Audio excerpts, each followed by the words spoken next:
Hello ನಮಸ್ತೆ students welcome back to Anticlo coaching academy. ನಾನು Nikhilesh ಆಂಟಿಕ್ಲೋ coaching ಅಕಾಡೆಮಿಯಿಂದ. Students ಈ ಒಂದು ವೀಡಿಯೋದಲ್ಲಿ ನಿಮಗೆ 2 ಡೇಸ್ ಇದೆ KCETಗೆ. ಟುಡೇಸ್ 13, 14, 15 ಆನ್ 16th ನಿಮ್ಮ KCET ಸ್ಟಾರ್ಟ್ ಆಗ್ತಾಯಿದೆ. ಸೊ ಕೆಲವೊಂದಿಷ್ಟು ಸ್ಟೂಡೆಂಟ್ಸ್ಗಳು ಇಂಟಿಗ್ರೇಷನ್ನ ಬಿಟ್ಟಿರ್ತೀರ. ಬಟ್ ನಾನಿವಾಗ ಒಂದು ಇಂಟಿಗ್ರೇಷನ್ನ ಅಂದರೆ ಏನು ಪ್ರಾಬ್ಲಮ್ ಅಂತ ಕೇಳಿದರೆ, ನಾನು ನೋಡಿದ ಪ್ರಕಾರ ಇಂಟಿಗ್ರೇಷನಲ್ಲಿ ಪ್ರಾಬ್ಲಮ್ ಏನಂತ ಕೇಳಿದರೆ ಸ್ಟಾರ್ಟಿಂಗ್ ಟ್ರಬಲ್. ಯಾವುದನ್ನು ಅಪ್ಲೈ ಮಾಡಬೇಕು, ನಾನು ಇದನ್ನು ಡಿಫ್ರೆನ್ಷಿಯೇಟ್ ಮಾಡಬೇಕಾ, ಡೈರೆಕ್ಟ್ ಇಂಟಿಗ್ರೇಟ್ ಮಾಡಬೇಕಾ, ಅಥವಾ ಹೈಲೈಟ್ ರೂಲ್ ಹಾಕಬೇಕಾ, ಯಾವ್ದು ಹಾಕಬೇಕು ಅಂತ ಗೊತ್ತಿರೋದಿಲ್ಲ. ಸೊ ಅಟ್ ದ್ಯಾಟ್ ಟೈಮ್ ಅದನ್ನು ನಿಮಗೆ ಅಟ್ಲೀಸ್ಟ್ ನಾನು ಹೇಳೋದು 7ನಲ್ಲಿ, if you don't know anything, at least ನಿಮ್ಗೊಂದು 7ನಲ್ಲಿ ಒಂದು 3 ಪ್ರಾಬ್ಲಮ್ಸ್ ಆದರೂ ಸಾಲ್ವ್ ಮಾಡಲಿಕ್ಕೆ ಇದರಿಂದ ಆಗುತ್ತಂತ ಅಂದ್ಕೊಳ್ತೇನೆ, ಆಯಿತಾ. ಸೊ ಮೋಸ್ಟ್ ಆಫ್ ದ ಕ್ವಶನ್ಸನ್ನು ನಾವು ಸಾಲ್ವ್ ಮಾಡ್ಬೋದು ಈ ಇದನ್ನು ಯೂಸ್ ಮಾಡಿ. ಇದು ಇಂಟಿಗ್ರೇಷನಿಂದ ಕರೆಕ್ಟ್ ನೆನ್ಪಿಟ್ಕೊಳ್ಳಿ, ಇಂಪಾರ್ಟೆಂಟ್ ಆಗುತ್ತೆ. And one more thing, 2 days ಇದೆ. Is this enough to score good marks? KCETಯಲ್ಲಿ ನನಗೆ ಗುಡ್ ಮಾರ್ಕ್ಸನ್ನು ತೆಗಿಲಿಕ್ಕೆ 2 ಡೇಸ್ ಸಾಕಾ? ಎಸ್ ಸ್ಟೂಡೆಂಟ್ಸು, ನಾನು ನಿಮ್ಗೆ ಏನು ಹೇಳ್ತೇನೆ ಗೊತ್ತುಂಟಾ, ನಾನು ಹೇಳ್ತಾ ಇರೋದು ನೀವು 1000 ಬಿಲೋ ಬರ್ತೀರಾ, 5000 ಬಿಲೋ ಬರ್ತೀರಾ, 10,000 ಬಿಲೋ ಬರ್ತೀರಾ ಅಂತ ನಾನು ಹೇಳ್ತಾ ಇಲ್ಲ. ಬಟ್ ಗಿವ್ ಯು 100% or 200% ಈ 2 ಡೇಸಲ್ಲಿ. ಯಾಕಂದರೆ you are not starting from scratch. ನೀವು ಯಾರು ಕೂಡ ಸ್ಕ್ರ್ಯಾಚಿಂದ ಮಾಡ್ತಾ ಇಲ್ಲ. Whatever you read for your boards, ನಿಮ್ಮ ಸೆಕೆಂಡ್ PUC ಬೋರ್ಡ್ಸಿಗೆ ನೀವು ಏನು ಓದಿದ್ದೀರಾ ಅದನ್ನೇ ನೀವು ರೀಕಾಲ್ ಮಾಡಬೇಕಷ್ಟೇ, ದಟ್ಸ್ ಇಟ್. ಓಕೆ, ಸೊ ನೀವೇನು ಸ್ಕ್ರ್ಯಾಚಿಂದ ಯಾವುದು ಮಾಡ್ತಾ ಇಲ್ಲ. ದಟ್ ಈಸ್ ವೈ ನಾನು ನಿಮ್ಗೆ ಹೇಳ್ತಾ ಇರೋದು, this is more than enough. 2 days intensive correct study ಮಾಡಿ, you can score good marks. Okay, ನಾನು ಹೇಳ್ತೇನಲ್ಲ ನಿಮಗೆ ಟು ಬಿ ನೀವು ಸೇಫರ್ ಸೈಡಲ್ಲಿ ಇರಬೇಕು ಅಂತ ಹೇಳಿದ್ರೆ 25 ಅಬೋ ಅಥವಾ ಒಂದು 25 ಅಬೋ ಅನ್ನೋದು ಸ್ವಲ್ಪ ಡೇಂಜರ್ ಝೋನ್. 25 to 30 ಸ್ವಲ್ಪ, but still it's a good marks. More than 30 to 35 ಇದ್ದರೆ you are good to go for top 10 college ಆರಾಮ್ಸೆ. ಓಕೆ, ಸೊ ಒಂದು 30ವರೆಗೆ ಆದರೂ ಒಂದು ಪುಷ್ ಮಾಡಲಿಕ್ಕೆ ಒಂದು ಟ್ರೈ ಮಾಡಿ. 25 to 30ವರೆಗೆ ಆದರೂ ಪುಷ್ ಮಾಡಿ, so that you can been a good college. Okay, 2 ಡೇಸಲ್ಲಿ ಮಾಡ್ಬೋದು, ಮಾಡಲಿಕ್ಕೆ ಆಗದೆ ಏನಿಲ್ಲ. But because you are not starting from scratch, ನೀವು ಆಲ್ರೆಡಿ ಓದಿದ್ದನ್ನು ಮತ್ತೆ ರೀಕಾಲ್ ಮಾಡಬೇಕು ಅಷ್ಟೇ, that's it. Okay, so maximum utilise ಮಾಡಿ ಟೈಮನ್ನು, you can do it. Okay, so next ಇದು ನೋಡಿ, ಇಂಟಿಗ್ರೇಷನ್ ಕ್ವಶನ್ನ ಸ್ಟಾರ್ಟ್ ಮಾಡೋದು ಹೇಗೆ ಸರ್? ಒಂದು ಕ್ವಶನ್ ಕೊಟ್ಟಿರ್ತಾರೆ, ನಾನು ಇದನ್ನು ಇಂಟಿಗ್ರೇಟ್ ಮಾಡಬೇಕಾ, ಡಿಫ್ರೆನ್ಷಿಯೇಟ್ ಮಾಡಬೇಕಾ, ಯಾವ್ದು ಅಪ್ಲೈ ಮಾಡಬೇಕು ಅನ್ನೋ ಡೌಟ್ ಇರುತ್ತೆ ಅಲ್ವಾ. ಈಗ ನೋಡಿ, ನಿಮಗೆ ಅಲ್ಜಿಬ್ರಿಕ್ ಫಂಕ್ಷನ್ಸ್ ಮತ್ತು ನಾನ್ ಅಲ್ಜಿಬ್ರಿಕ್ ಫಂಕ್ಷನ್ಸ್ ಅಂತ ಬರುತ್ತೆ, ಆಯಿತಾ. ಇಂಟಿಗ್ರೇಷನ್ ಅಂತ ಬಂದಾಗ ನಾನು ನಿಮ್ಗೆ ಹೇಳೋದು, ಪ್ರಾಬ್ಲಮ್ಸ್ ಬಂದಾಗ ಒಂದು ಆಲ್ಜಿಬ್ರಿಕ್ ಫಂಕ್ಷನ್ ಅಂತ ಬರುತ್ತೆ, ಇನ್ನೊಂದು ನಾನ್ ಆಲ್ಜಿಬ್ರಿಕ್ ಫಂಕ್ಷನ್ಸ್ ಅಂತ ಬರುತ್ತೆ. ಲೈಕ್ ಈಗ ಆಲ್ಜಿಬ್ರಿಕ್ ಫಂಕ್ಷನ್ಸ್ ಅಂತ ಹೇಳಿದರೆ, ಈಗ ಫಾರ್ ಎಕ್ಸಾಂಪಲ್ ನಾನೊಂದು ಎಕ್ಸಾಂಪಲ್ನ ಕೊಡ್ತೇನೆ. x² + 3x + 4 this is algebraic function. Then x² + 4 this is algebraic function. x³ + 2x² + 5 x³ + 5x² + 6 this is algebraic function. Whereas x ಕೊಯಿಫಿಷಿಯಂಟನ್ನು 0 ಅಂತ ತಗೊಳ್ತಾರೆ. So x³ + 5x² + 0x + 6 = 0. That's an algebraic function. Non algebraic ಅಂದರೆ ಏನು ಬರುತ್ತೆ ಹೇಳಿ? ನಿಮ್ಮ trigonometric functions sine, cos, tan, cosecant, secant, cot ಎಲ್ಲದೂ ಕೂಡ ನಾನ್ ಆಲ್ಜಿಬ್ರಿಕ್ ಇದಕ್ಕೆ ಬರುತ್ತೆ. Sine, cos, tan, cosecant, secant. Then inverse trigonometry, sine inverse x, cos inverse x, tan inverse x, those all are non algebraic function. Apart from that, logarithmic function, log x to the base e, whatever. Then e power x, that is exponential function. E ಅಂತ ಹೇಳಿದ್ರೆ exponential function. These all are known as a non algebraic function. ಗೊತ್ತಾಯ್ತಲ್ಲ? So ಫಸ್ಟಿಗೆ what is algebraic and non algebraic ಅಂತ ಗೊತ್ತಿರಬೇಕು. So ಇದು ತುಂಬ basic. Okay, second PU ಎಂಡಲ್ಲಿದ್ದೀರಾ, but still ನಾನು ನಿಮ್ಗೆ ಅದನ್ನು ಹೇಳ್ತಾ ಇರೋದಷ್ಟೇ. ಓಕೆ, ಸೊ ಈ ಥರ ಎಲ್ಲ ಬಂದಾಗ ಅದನ್ನು ನಾನ್ ಆಲ್ಜಿಬ್ರಿಕ್ ಅಂತ ಕರೀತಾರೆ. ಆ್ಯಂಡ್ ಒನ್ ಮೋರ್ ಥಿಂಗ್, ನಾನು ಇಲ್ಲೇ ಕ್ಲಾರಿಟಿ ಕೊಡ್ತಾ ಇದ್ದೇನೆ. Integration of algebraic into non algebraic function ಬಂದರೆ, ಇಂಟಿಗ್ರೇಷನ್ ಆಫ್ ಅಲ್ಜಿಬ್ರಿಕ್ ಮತ್ತು ನಾನ್ ಆಲ್ಜಿಬ್ರಿಕ್ ಬಂದರೆ you should take it as non algebraic only. Okay, ಇದು ನೋಡಿ, x is a algebraic function, ಬೇರೆ sin x is a non algebraic function. The product ಅಥವಾ the integration of both ಎರಡೂ ಬಂದರೆ ಆವಾಗ ನೀವು ನಾನ್ ಆಲ್ಜಿಬ್ರಿಕ್ ಅಂತ ಕನ್ಸಿಡರ್ ಮಾಡಬೇಕು ಹೊರತು ಅಲ್ಜಿಬ್ರಿಕ್ ಅಲ್ಲ. ಫೈನಾ? Okay, let's start. ಇವಾಗ ಬಿಗಿನ್ ಮಾಡೋಣ. ಬಿಗಿನ್ ಮಾಡಲಿಕ್ಕೆ ಮುಂಚೆ ನಾನು ಒಂದು ವಿಷಯ ಹೇಳ್ತೇನೆ ನೋಡಿ. ಇಲ್ಲಿ 2 ಇದೆ. ಒಂದು ಅಲ್ಜಿಬ್ರಿಕ್, ಎಕ್ಸಾಮಲ್ಲಿ ಇದನ್ನೆಲ್ಲ ಬರೀತಾ ಕೂತ್ಕೊಳ್ಳೋದಲ್ಲ, ಅಲ್ಜಿಬ್ರಿಕ್ ಆ್ಯಂಡ್ ನಾನ್ ಆಲ್ಜಿಬ್ರಿಕ್. ಈಗ ನಾನು ಹೇಳಿಕೊಡ್ಲಿಕ್ಕೆ ಮಾತ್ರ ಇದು ಮಾಡ್ತಾ ಇರೋದು. ನಿಮ್ಗೆ ಒಂದು ಟೈಮ್ ಇದು ಏನು ಅಂತ ಅಂಡರ್ಸ್ಟ್ಯಾಂಡ್ ಆದರೆ you can apply this knowledge on the questions. What the questions ಬರುತ್ತಲ್ಲ, ಟ್ರೈ ಮಾಡಿ ಗೊತ್ತಾಗುತ್ತೆ. ಓಕೆ, ಈಗ integration of numerator divided by denominator ಬಂದಿರುತ್ತೆ. Integration of numerator divided by denominator into dx. ಫೈನಾ? ಇದರಲ್ಲಿ ನೀವು ನೋಡಬೇಕಾಗಿದ್ದು, ಫಸ್ಟ್ ನೀವು ನೋಡಬೇಕಾಗಿದ್ದು ಏನಂತ ಕೇಳಿದರೆ, ನ್ಯೂಮರೇಟರ್ನ degree of numerator in case less than degree of denominator ಇದ್ದರೆ, degree of numerator is less than the degree of denominator. So this is numerator nr, degree of numerator is less than the degree of denominator ಇದ್ದರೆ ಆವಾಗ ನಾವು ಏನು ಮಾಡಬೇಕು ಅಂತ ಕೇಳಿದರೆ differentiation ಮಾಡಬೇಕು. We should differentiate, ಅಥವಾ ಅದನ್ನು we must go for derivatives ಫೈನಾ. Second one, if degree of numerator is greater then degree of denominator, vice versa ಅಷ್ಟೇ ಆಯಿತಾ. ಇದು ಆದರೆ ಆವಾಗ ಏನು ಮಾಡೋದು ನಾವು, we should divide, then we must divide, then we divide ಫೈನಾ. ಇದು ಗೊತ್ತಾಯ್ತಾ. And the third point, degree of a numerator is equals to degree of a denominator. If both are equal, ಅವಾಗ ಏನು ಮಾಡ್ತೇವೆ ಕೇಳಿದರೆ ನಾವು ಡಿನಾಮಿನೇಟ್ರನ್ನ ಕಾಪಿ ಮಾಡ್ಲಿಕ್ಕೆ ಟ್ರೈ ಮಾಡ್ತೇವೆ ಅಂತ, ಆ್ಯಸ್ ಇಟ್ ಈಸ್ ಅಂದರೆ just copy the denominator, copy denominator ಕರೀತಾರೆ, ಅಥವಾ ಏನು ಡಿನಾಮಿನೇಟರ್ ಇದೆ ಅದೇ ರೀತಿ ನ್ಯೂಮರೇಟರ್ ಚೇಂಜ್ ಮಾಡಲಿಕ್ಕೆ ಟ್ರೈ ಮಾಡ್ತೇವೆ. Okay, if it is a non algebraic function ಆದರೆ ಏನು ಮಾಡೋದು. ನಾನ್ ಆಲ್ಜಿಬ್ರಿಕ್ ಫಂಕ್ಷನ್ ಆದರೆ ನಿಮಗೆ ಎರಡು ಆಪ್ಷನ್ ಇದೆ. ಅದರಲ್ಲಿ ನೋಡಿ, ನಾನ್ ಆಲ್ಜಿಬ್ರಿಕಲ್ಲಿ ಒಂದು ಲೀನಿಯರ್ ಫಂಕ್ಷನ್ ಅಂತ ಬರುತ್ತೆ, ಇನ್ನೊಂದು ನಾನ್ ಲೀನಿಯರ್ ಅಂತ ಬರುತ್ತೆ ಫೈನಾ. Linear and non linear. Okay, linear function ಅಂತ ಹೇಳಿದ್ರೆ ನಿಮಗೀಗ for example 10x + 9, this is a linear function. ಆ ಲೀನಿಯರ್ ಫಂಕ್ಷನಲ್ಲಿ ನಿಮಗೆ ಒಂದು ಇಂಟಿಗ್ರೇಷನ್ ಮಾಡ್ಬೋದು, ಗೊತ್ತಾಯ್ತಾ. Integrable meaning to say that ನೀವು ಅದನ್ನು ಇಂಟಿಗ್ರೇಷನ್ ಮಾಡಿ ಆನ್ಸರ್ನ ಫೈಂಡ್ ಔಟ್ ಮಾಡ್ಬೋದು. ಇನ್ನೊಂದು ಏನಾಗುತ್ತೆ, ನಾನ್ ಇಂಟಿಗ್ರೇಬಲ್ ಅಂತ ಹೇಳಿದ್ರೆ ಡೈರೆಕ್ಟ್ ಇಂಟಿಗ್ರೇಷನ್ ಮಾಡಲಿಕ್ಕೆ ಆಗೋದಿಲ್ಲ ನಿಮಗೆ. Okay fine. ಈಗ ನಾನ್ ಇಂಟಿಗ್ರೇಬಲ್ ಆದಾಗ ನಾವು ಏನು ಮಾಡಬೇಕು ಹೇಳಿ, ನಮ್ಮ ಹತ್ರ ಇರೋ ಆಪ್ಷನ್ ಏನು ಹೇಳಿ, ಡಿಫ್ರೆನ್ಷಿಯೇಟ್ ಮಾಡಬೇಕು ಅಷ್ಟೇ. ಡಿಫ್ರೆನ್ಷಿಯೇಟ್ ಮಾಡಬೇಕು, ವಿ ಶುಡ್ ಡಿಫ್ರೆನ್ಷಿಯೇಟ್ ಇಟ್. ಆ ಡಿಫ್ರೆನ್ಷಿಯೇಬಲ್ ಮಾಡಬೇಕು ಅಂತ ಹೇಳೋದಲ್ಲೂ ಕೂಡ ನಿಮಗೆ ಅಲ್ಲೂ ಕೂಡ ಒಂದು ಏನು ಹೇಳ್ತಾರೆ, ನಾನ್ ಡಿಫ್ರೆನ್ಷಿಯೇಬಲ್ ಆಗಿರುತ್ತೆ, ಅಥವಾ ನೀವು ಡಿಫ್ರೆನ್ಷಿಯೇಟ್ ಮಾಡಿ ಆದಮೇಲೆ ಇಂಟಿಗ್ರೇಬಲ್ ಆಗಿರುತ್ತೆ, ಅಥವಾ ನಾನ್ ಇಂಟಿಗ್ರೇಬಲ್ ಆಗಿರುತ್ತೆ. Integrable one more is integrable ಆಗಿರುತ್ತೆ ಆ್ಯಂಡ್ ಇಂಟಿಗ್ರೇಬಲ್ ಬೈ ಪಾರ್ಟ್ಸ್ ಫೈನಾ. ಓಕೆ, ಸೊ ಇದನ್ನ ನಿಮ್ಮ ಪ್ರಾಬ್ಲಮ್ ಮಾಡಿದಾಗ ನಿಮಗೆ ಜಾಸ್ತಿ ಟೆನ್ಷನ್ ತೊಗೊಳ್ಳಿಕ್ಕೆ ಹೋಗ್ಬಿಡಿ. ಪ್ರಾಬ್ಲಮ್ ಮಾಡಿದಾಗ will get to know about that. So ಈಗ ನಾನ್ ಲೀನಿಯರ್ ಫಂಕ್ಷನ್ ಆದರೆ ಏನು ಮಾಡಬೇಕು, put angle is equals to T. ಅಲ್ಲಿ ಏನು ಆ್ಯಂಗಲ್ ಅಂತ ಕೊಟ್ಟಿರ್ತಾರೆ, we should take it as T, then it is integrable, that's all. Okay, no need to worry about all these things, but you should know about all these things. Algebraic ಆಗಿರ್ಬೋದು, non algebraic ಆಗಿರ್ಬೋದು, ಇದ್ರ ಬಗ್ಗೆ ಗೊತ್ತಿರಬೇಕು. You should have the basic sense, like ಈಗ ಯಾವುದು linear, ಯಾವುದು non linear, ಯಾವುದು algebraic, ಯಾವುದು ನಾನ್ ಅಲ್ಜಿಬ್ರಿಕ್, ಅದು ಗೊತ್ತಿರಬೇಕು ಫೈನಾ. Okay, let's begin the class. ನಾನೀಗ ನಿಮಗೆ ಪ್ರಾಬ್ಲಮ್ಸನ್ನು ಮಾಡ್ತೇನೆ, then you will get to know ಈ ಸರ್ ಏನು ಹೇಳಿದ್ರು ಏನಂತ ಗೊತ್ತಾಗುತ್ತೆ. No need to worry. Okay, let us take one example. ಈಗ ಒಂದು ಎಕ್ಸಾಂಪಲನ್ನು ತಗೊಳ್ತೇನೆ ನೋಡಿ. ಫಸ್ಟಿಗೆ ಏನು ಕ್ವಶನ್ ಕೇಳಿದರೆ integration of x² divided by 1 + x³ into dx ಇದೆ ಅಂತ ಅಂದ್ಕೊಳ್ಳಿ. ಇದೊಂದು ಪ್ರಾಬ್ಲಮ್ ನಿಮಗೆ, ಆಯಿತಾ. ಫಸ್ಟಿಗೆ ಹೋಗ್ತೀರಾ, ನೋಡ್ತೀರಾ x² ಡಿವೈಡೆಡ್ ಬೈ 1 + x³ ಏನಿದೆ ಇಲ್ಲೀಗ. ನೀವೀಗ ಫಸ್ಟಿಗೆ ಮಾಡುವಾಗ ನಾನು ನಿಮಗೆ ಫಸ್ಟ್ ಬೇಸಿಕ್ಕಿಂದ ಮಾಡಬೇಕಿತ್ತು. 1 ಸೆಕೆಂಡ್ ಸ್ಟೂಡೆಂಟ್ಸ್. ಓಕೆ ಸ್ಟೂಡೆಂಟ್ಸ್, ಇಲ್ಲಿ ನೋಡಿ x² ಡಿವೈಡ್ ಬೈ 1 + x³. ನಾನು ಮೊದಲೇ ಹೇಳಿದ್ದೇನೆ, you should compare the degree of the numerator with the degree of the denominator. ಇಲ್ಲಿ ಡಿಗ್ರಿ ಆಫ್ ದ ನ್ಯೂಮರೇಟರ್ ಏನು 2 ಇದೆ, ಡಿಗ್ರಿ ಆಫ್ ದ ಡಿನಾಮಿನೇಟರ್ ಏನಿದೆ 3 ಇದೆ. ಇಲ್ಲಿ ನೋಡಿ, degree of the numerator is less than the degree of the denominator ಆದರೆ ಅವಾಗ ಏನು ಮಾಡಬೇಕು, you should find the derivatives. ಇದರ ಡೆರಿವೇಟಿವ್ ಫೈಂಡ್ ಔಟ್ ಮಾಡಬೇಕು. ಡೆರಿವೇಟಿವ್ ಅಂದರೆ ಯು ಶುಡ್ ಡಿಫ್ರೆನ್ಷಿಯೇಟ್, ಕರೆಕ್ಟಾ. ಸೊ ಡಿಫ್ರೆನ್ಷಿಯೇಟ್ ಮಾಡಲಿಕ್ಕೆ ಮುಂಚೆ ನೀವು ಥಿಂಕ್ ಮಾಡಬೇಕು, ಯಾವುದನ್ನು ಡಿಫ್ರೆನ್ಷಿಯೇಟ್ ಮಾಡೋದು. ಫಸ್ಟಿಗೆ ನೋಡಿ, ನೀವು ಡಿಫ್ರೆನ್ಷಿಯೇಟ್ ಮಾಡಲಿಕ್ಕೆ ಮುಂಚೆ put T is equals to 1 + x³. ಯಾಕಂದರೆ ಡೈರೆಕ್ಟ್ ಡಿಫ್ರೆನ್ಷಿಯೇಟ್ ಮಾಡಲಿಕ್ಕೆ ಆಗೋದಿಲ್ಲ ಇದು, ಅದಕ್ಕೋಸ್ಕರ ಪುಟ್ಟು ಟಿ. ಓಕೆ, ಇವಾಗ ಡಿಫ್ರೆನ್ಷಿಯೇಟ್ ಮಾಡಿ, ಇದೇನಾಗುತ್ತೆ, ಡಿ ಟಿ ಆಗುತ್ತೆ. 1ಅನ್ನು ಡಿಫ್ರೆನ್ಷಿಯೇಟ್ ಮಾಡಿದರೆ 0, ಇದನ್ನು ಡಿಫ್ರೆನ್ಷಿಯೇಟ್ ಮಾಡಿದರೆ ಏನಾಗುತ್ತೆ, 3x² ಇಂಟು dx, ಕರೆಕ್ಟಾ. ಸೊ ನಾನು ಇದನ್ನು ಇನ್ ಟರ್ಮ್ಸ್ ಆಫ್ ಯಾವುದರಲ್ಲಿ ಬರಿತೇನೆ, x² dx ಫಾರ್ಮಲ್ಲಿ ಬರಿತೇನೆ. ಆವಾಗ ಡಿ ಟಿ ಇದೆ, x² dx ಇಲ್ಲಿ ಇಡ್ತಾರೆ ಡಿವೈಡೆಡ್ ಬೈ 3, ಸರಿನಾ. ಇಲ್ಲಿಗೆ ಸ್ಟಾಪ್ ಮಾಡ್ತಾರೆ. Sir why you had return in the form of x² dx, ಯಾಕಂದರೆ ಇಲ್ಲಿ ನೋಡಿ x² ಇಂಟು dx, ಸರಿನಾ. ಈಗ ಏನಿಲ್ಲ, ಇಂಟಿಗ್ರೇಟ್ ಮಾಡಿ. x² ಇಂಟು dx ಅಂದರೆ ಏನು, dt/3, ಸರಿನಾ, ಇಂಟು 1 + x³ ನಾವು ಏನಂತ ತೊಗೊಂಡಿದ್ದೇವೆ, ಟಿ ಅಂತ ತೊಗೊಂಡಿದ್ದೇವೆ. ಬಟ್ 1 + x³ ಎಲ್ಲಿದೆ, ಡಿನಾಮಿನೇಟ್ರಲ್ಲಿದೆ.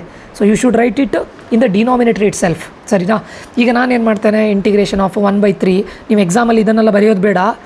1/3 ಇಂಟು ಇಲ್ಲೇನಾಗುತ್ತೆ, 1/3 ಇಂಟು 1/t ಇಂಟು dt ಅಲ್ವಾ. ಇಷ್ಟೆಲ್ಲ ಬರೆಯೋದು ಬೇಡ. ಬಟ್ ಈಗ ನಾನು 1/3 ಹಾಗೆ ಆ್ಯಸ್ ಇಟ್ ಈಸ್ ಇಡ್ತೇನೆ. What is the integration of 1/t, log of t + c. ಇಲ್ಲಿಗೆ ಸ್ಟಾಪ್ ಆಗೋದಿಲ್ಲ, ಯಾಕಂದರೆ ಟಿ ಅಂದರೆ ನಾವು ಏನಂತ ತೊಗೊಂಡಿದ್ದೇವೆ, 1 + x³ + c, that's it. Okay, ಇದೆಲ್ಲ ಮಾಡಲಿಕ್ಕಿಲ್ಲ ನೀವು, ಇದೆಲ್ಲ ನಾನು ನಿಮ್ಗೆ ತೋರಿಸಿದ್ದಷ್ಟೇ 1 ಮಿನಿಟ್ ಒಳಗೆ ಆಗುತ್ತೆ. ಈ ಪ್ರಾಬ್ಲಮ್ ಆಯಿತಾ. ಸೊ ನಿಮಗೆ ಅಂಡರ್ಸ್ಟ್ಯಾಂಡ್ ಆಗಲಿ ಅಂತ ನಾನು ಎಲ್ಲದನ್ನು ಕೂಡ ಬರೆದು ತೋರಿಸ್ತಾ ಇದ್ದೇನೆ. ಓಕೆ, ಸೆಕೆಂಡ್ ಪ್ರಾಬ್ಲಮ್ ನೋಡಿ ಸ್ಟೂಡೆಂಟ್ಸ್. ಇವಾಗ integration of X cube minus x plus 1 divided by x square minus 1 into d X. ಇದರಲ್ಲಿ ಈಗ ನ್ಯೂಮರೇಟರ್ ಮತ್ತು ಡಿನಾಮಿನೇಟರ್ ನೀವು ಕಂಪೇರ್ ಮಾಡಿದಾಗ ನ್ಯೂಮರೇಟರ್ನ ಪವರ್ ನೋಡಿ, ಡಿಗ್ರಿ ಎಷ್ಟಿದೆ 3 ಇದೆ, ಡಿನಾಮಿನೇಟರ್ನ ಡಿಗ್ರಿ ಎಷ್ಟಿದೆ 2 ಇದೆ. ಯಾವಾಗ degree of the numerator is greater then the degree of the denominator then you should divide ಅಂತ ಯು ಮಸ್ಟ್ ಡಿವೈಡ್ ಅಂತ ನಾನು ಹೇಳಿದ್ದೇನೆ. ಯಾವುದರಿಂದ ಡಿವೈಡ್ ಮಾಡೋದು? ಇಲ್ಲಿ ನೋಡಿ, x cube minus x plus 1 ಯಾವುದರಿಂದ ಡಿವೈಡ್ ಮಾಡಬೇಕು? ಎಕ್ಸ್ ಸ್ಕ್ವೇರ್ ಮೈನಸ್ 1 ಡಿವೈಡ್ ಮಾಡಬೇಕು. ಸರಿನಾ? ಎಕ್ಸ್ ಸ್ಕ್ವೇರ್ ನಮಗೆ ಇಲ್ಲಿ ಎಕ್ಸ್ ಕ್ಯೂಬ್ ಬರಬೇಕಾದ್ರೆ ಯಾವುದರಿಂದ ಮಲ್ಟಿಪ್ಲೈ ಮಾಡಬೇಕು? ಎಕ್ಸ್. ಅವಾಗ ಏನಾಗುತ್ತೆ? X cube 1 into X minus X ಆಗುತ್ತೆ. ಸರಿನಾ? ಇದು ಕ್ಯಾನ್ಸಲ್ ಆಗುತ್ತೆ, ಇದು ಕ್ಯಾನ್ಸಲ್ ಆಗುತ್ತೆ. ಏನು ಉಳಿತದೆ? ಆನ್ಸರ್ 1 ಅಷ್ಟೇ. ಆಯಿತಾ? ಈಗ ತಗೊಳ್ಳುವಾಗ ಹೇಗೆ ತೊಗೊಳ್ಬೇಕು ಅಂತ ಕೇಳಿದರೆ ಹೀಗೆ ವಿ ಶೇಪಲ್ಲಿ, ಲೈಕ್ ಈ ಥರ. ಸರಿನಾ? ಕರೆಕ್ಟ್ ಅರ್ಥ ಮಾಡ್ಕೊಳ್ಳಿ. ಹೇಗೆ ತೊಗೊಳ್ತೀರಾ? ಇಂಟಿಗ್ರೇಷನ್ ಆಫ್ ಎಕ್ಸ್ ಫಸ್ಟಿಗೆ ತೊಗೊಂಡ್ರಾ ಪ್ಲಸ್ 1 ಡಿವೈಡೆಡ್ ಬೈ ದಿಸ್ 1. ನಾನು ಅದನ್ನೇ ಹೇಳಿದ್ದು ನಿಮಗೆ, ವಿ ಶೇಪಲ್ಲಿ ತೊಗೊಂಡ್ರೆ ಇದು ಪ್ಲಸ್ ದಿಸ್ ಬೈ ದಿಸ್, ಗೊತ್ತಾಯ್ತಲ್ಲ, ಇಂಟು ಡಿ ಎಕ್ಸ್. ಇನ್ನೇನು ಡಿಫ್ರೆನ್ಷಿಯೇಟ್ ಮಾಡೋದು? ಇದರಲ್ಲಿ ಏನಿದೆ ಮತ್ತೆ? ಎಕ್ಸ್ದು ಡಿಫ್ರೆನ್ಸಿಯೇಷನ್ ಏನು? X square by 2, sorry integration X square by 2. ಸರಿನಾ? ಪ್ಲಸ್ ಇಂಟಿಗ್ರೇಷನ್ ಆಫ್ ಇದನ್ನು ನೋಡಿ, ಇದನ್ನು ಡೈರೆಕ್ಟ್ ಆಮೇಲೆ ಇದು ಮಾಡೋದಲ್ಲ, ಇದು ಯಾವ ಫಾರ್ಮಲ್ಲಿದೆ ಅಂತ ನೋಡ್ಕೊಳ್ಳಿ ಫಸ್ಟಿಗೆ. ಇದು ಇಂಟಿಗ್ರೇಟ್ ಮಾಡಿದ್ದೇನೆ, ಇದು ಯಾವ ಫಾರ್ಮಲ್ಲಿದೆ? ಇದು ನೋಡಿ, ನಿಮಗೊಂದು ಫಾರ್ಮುಲಾ ಇದೆ. ಏನಂತ ಕೇಳಿದ್ರೆ integration of D X divided by x square minus A square ಅಂದರೆ ಫಾರ್ಮುಲಾ ಏನು ಹೇಳಿ? 1/2a into log of X minus A divided by X plus C. ಸರಿನಾ? ಹಾಗಾದರೆ ನಾನು ಇಲ್ಲಿ ಹಾಕೋದಾ ಪ್ಲಸ್ 1/2. ಎ ಇದ್ದಲ್ಲಿ ಇಲ್ಲೇನಿದೆ? 1 ಇದೆ. 2 ಇಂಟು 1 ಇಸ್ 1 ಅಲ್ವಾ? Into log of X minus A X minus 1 divided by X plus 1 plus C. That's it. This is your answer. Okay, so that's all students. ಇದರಲ್ಲಿ ಏನಿಲ್ಲ, divide ಮಾಡೋದು ಗೊತ್ತಾಗಿದೆಯಲ್ಲ, ಇಲ್ಲಿ ತಗೊಳ್ಳೋದು ಹೇಗಂತ ಗೊತ್ತಾಯ್ತಲ್ಲ. ಇದು plus this by this is what. Okay, don't get confused. This is very easy. ಫಸ್ಟಿಗೆ numerator denominator ನೋಡ್ಕೊಳ್ಳಿ, ಮತ್ತು ಏನು ಮಾಡಬೇಕು ಫಾರ್ ದ ಸಿಂಪ್ಲಿಫಿಕೇಷನ್ ಮಾಡ್ಕೊಂಡು ಹೋಗಿ ಅಷ್ಟೇ. ನೆಕ್ಸ್ಟ್ ಇನ್ನೊಂದು ಪ್ರಾಬ್ಲಮನ್ನು ಮಾಡ್ತೇನೆ ನೋಡಿ ನಾನು. Integration of x square divided by x square plus 1 into d x. ನೋಡಿ, ಎರಡರದ್ದು ಪವರ್ ಏನಿದೆ? ಸ್ಕ್ವೇರ್ ಇದೆ. Meaning to say that degree of the numerator is equals to degree of the denominator. When the degree of the numerator is equals to degree of the denominator, we are trying to copy the denominator. Meaning to say that ನೀವು ಏನು ಡಿನಾಮಿನೇಟ್ರಲ್ಲಿದೆ ಇದೇ type ನ್ಯೂಮರೇಟರ್ನ ಮಾಡಲಿಕ್ಕೆ try ಮಾಡ್ತೇನೆ ನಾನು. ಇಲ್ಲಿ X square plus 1 ಇದೆ, ಕರೆಕ್ಟಾ? So ನಾನು ಮೇಲ್ಗಡೆನೂ ಎಕ್ಸ್ ಸ್ಕ್ವೇರ್ ಪ್ಲಸ್ 1 ಮಾಡಬೇಕು ಅಲ್ವಾ? ಸುಮ್ಮನೆ ನಾನು ಪ್ಲಸ್ 1 ಆ್ಯಡ್ ಮಾಡಿ ಬಿಡೋದಾ? ಇಲ್ಲ, ನೀವು ಯಾವುದನ್ನೇ ಆ್ಯಡ್ ಮಾಡಿದರೂ ಅದನ್ನು ಸಬ್ಟ್ರಾಕ್ಟ್ ಮಾಡಲೇಬೇಕು. ಬಿಕಾಸ್ ಅದರ ಒರಿಜಿನಲ್ ಫಾರ್ಮಿಗೆ ಅದು ಎಫೆಕ್ಟ್ ಆಗಬಾರ್ದು. ಸರಿಯಾ? ಯಾಕೆ ಹೇಳಿ? +1 -1 ಕ್ಯಾನ್ಸಲ್ ಆದರೆ ಅಗೇನ್ ಅದೇ ಬರುತ್ತಲ್ಲ. ನೀವು ಕೊಟ್ಟಿರೋ ಪ್ರಾಬ್ಲಮಿನ ಒರಿಜಿನಲ್ ಫಾರ್ಮಿಗೆ ಏನು ಎಫೆಕ್ಟ್ ಮಾಡ್ತಾ ಇಲ್ಲ, ಕರೆಕ್ಟಾ? ಸೊ ಇದಕ್ಕೆ ನಾನು ಡಿನಾಮಿನೇಟರ್ನ ಏನು ಮಾಡ್ತಾ ಇದ್ದೇನೆ? I am trying to copy the denominator in the numerator. That's it. Integration. ಈಗ ಏನು ಮಾಡ್ತೇನೆ? ಎಕ್ಸ್ ಸ್ಕ್ವೇರ್ ಪ್ಲಸ್ 1ನ ಒಂದು ಟರ್ಮ್ ಆಗಿ ತಗೊಳ್ತೇನೆ, ಆಮೇಲೆ ಯಾವುದು -1 ಸಪ್ರೇಟಾಗಿ ಮಾಡಿ ಈ ಡಿನಾಮಿನೇಟರ್ನ ಎರಡಕ್ಕೂ ಸಪ್ರೇಟಾಗಿ ಡಿವೈಡ್ ಮಾಡ್ಕೊಂಡು ಬಂದೆ. 5 ಇಂಟು ಡಿ ಎಕ್ಸ್. ಇಲ್ಲಿ ಏನಾಯಿತು? ಇದು ಕ್ಯಾನ್ಸಲ್ ಆಯಿತು, 1 ಉಳಿತು. 1 ಇದು ಇಂಟಿಗ್ರೇಷನ್ ಏನು? ಎಕ್ಸ್. ಮತ್ತು ಅದನ್ನು ಮತ್ತೊಂದು ಸ್ಟೆಪ್ ಬರೆಯೋದಲ್ಲ ನೀವು, ಮೈನಸ್. ಇದು ನೋಡಿ 1/1 ಪ್ಲಸ್ ಎಕ್ಸ್ ಸ್ಕ್ವೇರ್ನ ಇಂಟಿಗ್ರೇಷನ್ ಏನು? ಇಂಟಿಗ್ರೇಷನ್ ಗೊತ್ತಾಯ್ತಲ್ಲ. ಇದನ್ನು ಇಂಟಿಗ್ರೇಟ್ ಮಾಡೋದು. ಇಲ್ಲಿ ಕ್ಯಾನ್ಸಲ್ ಆಗಿ 1 ಉಳಿದಿತ್ತು. Integration of 1 is x minus what is the denominator here? 1 divide by x square plus 1. What is the formula? Integration of 1 by x square plus 1, which is tan inverse x plus c. That's it. Hope ಇದು understand ಆಗಿದೆ ಅಂತ ಅಂದ್ಕೊಳ್ತೇನೆ. Okay, so ಇದು easy ಇದೆ students. It's not so difficult. ನೀವು ಮಾಡ್ಬೋದು. ಸುಮ್ಮನೆ ಮತ್ತೆ ಇದು ಮಾಡ್ಲಿಕ್ಕೆ ಹೋಗಬೇಡಿ, ಟೆನ್ಷನ್ ತೊಗೊಳ್ಳಿಕ್ಕೆ ಹೋಗಬೇಡಿ, ಆರಾಮಿದೆ. Next problem, integration of sine of 3x plus 4 into d x. ಸರಿನಾ? ಕ್ವಶನ್ ಇರೋದು ನೋಡಿ, ಸೈನ್ ಆಫ್ ಸಮಥಿಂಗ್. ಸೊ ಇದನ್ನು ನೋಡಿದಾಗ ನೀವು ಏನು ಮಾಡ್ತೀರಾ? ಫಸ್ಟಿಗೆ ಡಿಫ್ರೆನ್ಷಿಯೇಟ್ ಮಾಡಬೇಕು. Why? Because it is a non algebraic function. Non algebraic ಫಂಕ್ಷನಲ್ಲಿ ಏನೆಲ್ಲ ಬರ್ಬೋದು? ಲೀನಿಯರ್ ಫಂಕ್ಷನ್ ಆಗಿರ್ಬೋದು, ನಾನ್ ಲೀನಿಯರ್ ಆಗಿರ್ಬೋದು. If it is a linear function, ಅದು ಇಂಟಿಗ್ರೇಬಲ್ ಆಗ್ಬೋದು, ನಾನ್ ಇಂಟಿಗ್ರೇಬಲ್ ಆಗ್ಬೋದು. ಸರಿ, ಇದೀಗ ಡೈರೆಕ್ಟ್ ಇಂಟಿಗ್ರೇಬಲ್ ಅಲ್ವಾ? ಇಲ್ಲಿ ನೋಡಿ, sign of 3x plus 4 direct ಏನಾಗುತ್ತೆ ಹೇಳಿ? Minus cos of 3x plus 4. ಮತ್ತು ಇದನ್ನು ಇಂಟಿಗ್ರೇಟ್ ಮಾಡಬೇಕು 3 + c. ದ್ಯಾಟ್ಸ್ ಇಟ್, ಅಷ್ಟೇ. ಅರ್ಥ ಆಯ್ತಾ? ಓಕೆ, ಇನ್ನೊಂದು ಪ್ರಾಬ್ಲಮ್ ಮಾಡ್ತಾನೆ ನೋಡಿ. ಇಂಟಿಗ್ರೇಷನ್ ಆಫ್ ಇದನ್ನು ನೆಕ್ಸ್ಟ್ ಇನ್ನೊಂದು ಇದರಲ್ಲೇ ಮಾಡ್ತೇನೆ, ಯಾಕಂದರೆ ಇದು ಸ್ವಲ್ಪ ಡಿಫ್ರೆಂಟ್ ಆಗಿದೆ, ನಿಮ್ಗೆ ಇದು ಅಂಡರ್ಸ್ಟ್ಯಾಂಡ್ ಆಗಬೇಕು. ಅದಕ್ಕೋಸ್ಕರ ಇನ್ನೊಂದು ಇದರಲ್ಲಿ ಮಾಡ್ತಾಯಿದ್ದೇನೆ. Integration of x³ into sine x⁴ into d X. ನಾನು ಆಲ್ರೆಡಿ ಹೇಳಿದ್ದೇನೆ, ಇದೇನಾಯಿತು ನಾನ್ ಅಲ್ಜಿಬ್ರಿಕ್, ಇದೇನಾಯಿತು ಅಲ್ಜಿಬ್ರಿಕ್ ಆಯಿತು. ಬಟ್ ನಾನು ಎಂತ ಹೇಳಿದ್ದೆ ಆವಾಗ ಅಂಥ ಟೈಮಲ್ಲಿ ಏನು ಮಾಡಬೇಕು, ನೀವು ನಾನ್ ಅಲ್ಜಿಬ್ರಿಕ್ ಅಂತೇಳಿ ತೊಗೊಳ್ಬೇಕು. ಈ ಒಂದು ಅದು ನಿಮಗೆ ಏನು ಹೇಳ್ತಾರೆ ಟ್ರಿಗ್ನೋಮೆಟ್ರಿಕ್ ಫಂಕ್ಷನ್ ಜೊತೆ ಇದು ಬಂದರೂ ಕೂಡ ನೀವು ಅದನ್ನ ಏನಂತ ತೊಗೊಳ್ಬೇಕು, ನಾನ್ ಅಲ್ಜಿಬ್ರಿಕ್ ಅಂತ ತೊಗೊಳ್ಬೇಕು. ಈಗ ಇದರಲ್ಲಿ ನೋಡಿ ಆ್ಯಂಗಲ್ ನೋಡಿ, ಇಲ್ಲಿ ಯಾವುದ್ರದ್ದು ಆ್ಯಂಗಲ್ಲು, ಸೈನ್ ಆಫ್ ಆ್ಯಂಗಲ್ ಏನಿದೆ x⁴ ಇದೆ. ಅದನ್ನು ಪುಟ್ ಮಾಡಿ. ಯಾಕೆ ಹೇಳಿ, ನಾನು ಹೇಳಿದ್ದೆ ನೋಡಿ, ನಾನ್ ಲೀನಿಯರ್ ಆಯಿತಾ, ನಾನ್ ಅಲ್ಜಿಬ್ರಿಕ್ ಅಂತ ಗೊತ್ತಾಯಿತು, ಅದರಲ್ಲೂ ನಾನ್ ಲೀನಿಯರ್ ಅಂತೇಳಿ ಗೊತ್ತಾಯಿತು. ನಾನ್ ಲೀನಿಯರ್ ಅಂತ ಗೊತ್ತಾಯ್ತಾ, ಆ್ಯಂಗಲ್ = t ಅಂತ ತಗೊಳ್ಳಿ. ಆ್ಯಂಗಲ್ ಯಾವುದಿಲ್ಲಿ, ಇದು ಸೈನ್ ಜೊತೆ ಏನಿರುತ್ತೆ ಅದು ಆ್ಯಂಗಲ್. ಅದೇನು x⁴ t ಅಂತ ತಗೊಳ್ಳಿ. ಡಿಫ್ರೆನ್ಷಿಯೇಟ್ ಮಾಡಿದರೆ ಏನಾಗುತ್ತೆ, ಡಿಫ್ರೆನ್ಷಿಯೇಟ್ ಮಾಡೋದು 4x³ = dt/dx. ಇದು ನಾನು ಡೈರೆಕ್ಟ್ ಬರಿತಾ ಇದ್ದೇನೆ. ಮತ್ತು ಅಗೇನ್ ನೀವು ಅದನ್ನೆಲ್ಲ ಇದು ಮಾಡ್ತಾ ಇರೋದಲ್ಲ, x³ × dx = dt/4. ಇದನ್ನು ನೀವು ಇದನ್ನು ಸಬ್ಸ್ಟಿಟ್ಯೂಟ್ ಮಾಡಿ ಡೈರೆಕ್ಟ್ ಇದನ್ನು ಬರಿಬೇಕು. CETಯಲ್ಲಿ ನಾನು ಹೇಳ್ತಾ ಇರೋದು x³ × dx = dt/4. So that you can substitute x³ × dx ಇದ್ದರೆ dt/4 ಅಂತ ಸಬ್ಸ್ಟಿಟ್ಯೂಟ್ ಮಾಡ್ಬೋದಾ. ಸೊ ಇಂಟಿಗ್ರೇಷನ್ ಆಫ್ dt/4 ನಾನು ಇದಕ್ಕೆ ಸಬ್ಸ್ಟಿಟ್ಯೂಟ್ ಮಾಡ್ತಾ ಇದ್ದೇನೆ. ಇನ್ನೇನು ಉಳಿದಿದೆ ನನಗಿಲ್ಲಿ, ಸೈನ್ x⁴ ಸರಿನಾ.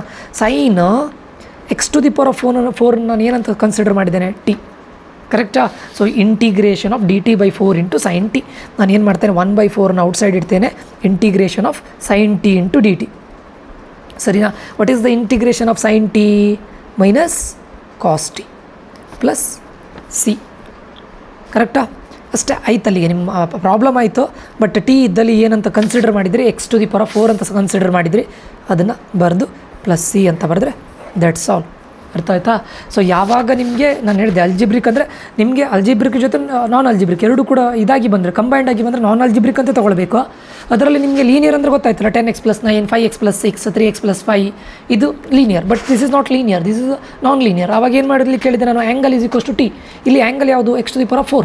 ಸೈನ್ ಜೊತೆ ಏನಿರುತ್ತೆ ಅದೇ ಆ್ಯಂಗಲ್, ಕಾಸ್ ಜೊತೆ ಏನಿರುತ್ತೆ that is the angle, that's it. ಫೈನಲ್ಲ ಈ ಪ್ರಾಬ್ಲಮ್ ಅಂಡರ್ಸ್ಟ್ಯಾಂಡ್ ಆಗಿದೆ ಅಂತ ಅಂದ್ಕೊಳ್ತೇನೆ. Okay next problem, integration of cos x divided by under the root 4 - sin square x × dx. ಸರಿ, ಇಲ್ಲಿಗೆ ನಿಮಗೆ cos x under the root 4 - sin square x ಅಂತ ಬಂದಿದೆ. ಫಸ್ಟಿಗೆ ಈಗ ಏನು ಮಾಡೋಣ ಅಂತ ಕೇಳಿದರೆ ಪುಟ್ ಮಾಡಬೇಕು. ಯಾಕೆ ಪುಟ್ ಮಾಡಬೇಕು ಅಂತ ಕೇಳಿದ್ರೆ, ಇಲ್ಲಿ ನೋಡಿ ಆ್ಯಂಗಲ್ = t ಅಂತ ಪುಟ್ ಮಾಡಲಿಕ್ಕೆ ಹೇಳಿದ್ದೇನೆ, ಕರೆಕ್ಟಾ. ಬಟ್ ಇಲ್ಲಿ ಏನಾಗುತ್ತೆ ಅಂತ ಕೇಳಿದರೆ ನಿಮಗೆ p/q ಫಾರ್ಮಲ್ಲಿದೆ. ಓಕೆ, ಸೊ ಆವಾಗ ಫಸ್ಟ್ ನೀವೇನು ಮಾಡಬೇಕು, sin x = t. First problem ಮಾಡಿದಿರಿ ನೋಡಿ ಅದೇ ಥರ. sin x ಡಿಫ್ರೆನ್ಸಿಯೇಷನ್ ಏನು, cos x dx = dt. So that we can substitute. ನಾನು ಯಾಕೆ ಪುಟ್ ಮಾಡಿದೆ ಅಂತ ಕೇಳಿದರೆ, ಇಲ್ಲಿ ಏನು ಬಂತು, ನಾನು sin x = t ಅಂತ ತಗೊಂಡೆ, ಇದನ್ನು ಸಬ್ಸ್ಟಿಟ್ಯೂಟ್ ಮಾಡಿದರೆ I can substitute here, right. Integration of cos x dx ಏನು ಬಂತು, dt divided by √4 - sin x ಅಂತ ಹೇಳಿದರೆ t. We have sin square x, ಏನಾಗುತ್ತೆ ಇದು 4 - t². ಇನ್ನೇನಿದೆ ಇಂಟಿಗ್ರೇಷನ್ ಮಾಡಿದರೆ ಅಷ್ಟೇ ಅಲ್ಲ, dt / 4 - t². ಈಗ ನಿಮಗೊಂದು ಫಾರ್ಮುಲಾವನ್ನು ಇಲ್ಲೇ ಬರಿತಾ ಇದ್ದೇನೆ ನೋಡಿ, integration of dx divided by a² - x² ಅಂತ ಹೇಳಿದರೆ sine inverse of x - a + c. Direct ಈ ಫಾರ್ಮಲ್ಲೇ ಇದೆ. ಇದರಲ್ಲಿ ಏನು ಚೇಂಜಸ್ ಮಾಡಲಿಕ್ಕೂ ಏನಿಲ್ಲ ನಿಮಗೆ ಅಲ್ವಾ. ಇದನ್ನೇನಂತ ಬರಿತೇನೆ, dt ಡಿವೈಡೆಡ್ ಬೈ 4ನ ನಾನು 2² ಅಂತ ಬರಿಬೋದಾ, ಕರೆಕ್ಟಾ. ಅಂದರೆ a ಪ್ಲೇಸಲ್ಲಿ 2 ಆಯಿತು, ಕರೆಕ್ಟ್ ಅಲ್ಲ, ಹೌದಲ್ಲ. ಸೊ ಆನ್ಸರ್ ಏನಾಗುತ್ತೆ, ಸೈನ್ ಇನ್ವರ್ಸ್ x ಪ್ಲೇಸಲ್ಲಿ ಏನು ಬರುತ್ತೆ ನಿಮಗೆ, t ಬರುತ್ತೆ, a ಪ್ಲೇಸಲ್ಲಿ 2 ಬರುತ್ತೆ ಪ್ಲಸ್ c. ಇಲ್ಲಿಗೆ ಆಗಿದೆ ಆನ್ಸರ್. ಬಟ್ t ಇದ್ದ ಪ್ಲೇಸಲ್ಲಿ ಏನು ಮಾಡಬೇಕು, sin x divided by 2 plus c, ಕರೆಕ್ಟಾ. Sine inverse sin x divided by 2 plus c. ಮತ್ತು ಆಪ್ಷನ್ನ ನೋಡ್ಕೊಂಡು ಸಿಂಪ್ಲಿಫೈ ಮಾಡೋದಿದ್ರೆ ಮಾಡ್ಬೋದು, ಆಯಿತಾ. ಈ ಥರ ಪ್ರಾಬ್ಲಮ್ ಬಂದಾಗ ಪುಟ್ಟು ಮಾಡ್ಕೊಳ್ಳಿ ಫಸ್ಟಿಗೆ, sin x = t ಕನ್ವರ್ಟ್ ಮಾಡಿಕೊಂಡು ಆಮೇಲೆ ಇದು ಮಾಡ್ಕೊಳ್ಳಿ, ಆಯಿತಾ. ನೆಕ್ಸ್ಟ್ ಪ್ರಾಬ್ಲಮ್,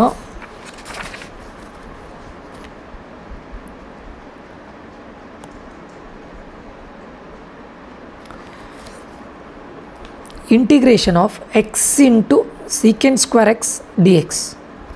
ಆಯಿತಾ. ಇದು ಬಂದಾಗ ನೀವು ಫಸ್ಟಿಗೆ ಏನು ಮಾಡ್ತೀರಾ, ಇದನ್ನು ಇಂಟಿಗ್ರೇಟ್ ಮಾಡಲಿಕ್ಕೆ ಆಗುತ್ತಾ ನಿಮಗೆ. ಎಸ್, ಯು ಕ್ಯಾನ್ ಇಂಟಿಗ್ರೇಟ್ ಅಲ್ಲ, ಹೈಲೈಟ್ ರೂಲ್ ಹಾಕ್ಬೋದಲ್ಲ. This is equation number 1 and 2. ಇದೀಗ ನೀವು ಹೈಲೈಟ್ ರೂಲ್ ಹಾಕಿದರೆ ಏನಾಗುತ್ತೆ ಹೇಳಿ, ಫಸ್ಟಿಗೆ ಎಕ್ಸನ್ನು ಔಟ್ಸೈಡ್ ಇಡ್ತೀರಾ. Integration of sec² x × dx minus integration of d/dx of differentiation of x, ILATE rule ಇದು, into integration of sec² x.